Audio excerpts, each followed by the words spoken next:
Level playing field না হলে সরকারকে এর দায় নিতে হবে বলে জানিয়েছে ইসলামী আন্দোলন বাংলাদেশের আমির মুফতি সৈয়দ মোহাম্মদ রেজাউল করিম। বৃহস্পতিবার সন্ধ্যায় রংপুর পাবলিক লাইব্রেরি মাঠে নির্বাচনী সভা শেষে প্রেস ব্রিফিংয়ে তিনি কথা বলেন।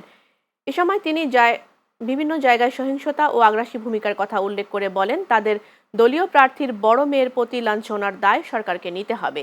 এর আগে তিনি নির্বাচনী সভায় রংপুরে ইসলামী আন্দোলন বাংলাদেশের প্রার্থী আমিরুল ইসলাম পিয়ালকে হাত পাখা প্রতীকে বিজয়ী করতে পরিচয় করিয়ে দেন। আমাদের বাংলাদেশের মানুষ তারা স্বাধীনভাবে ভোট দিতে পারে নাই।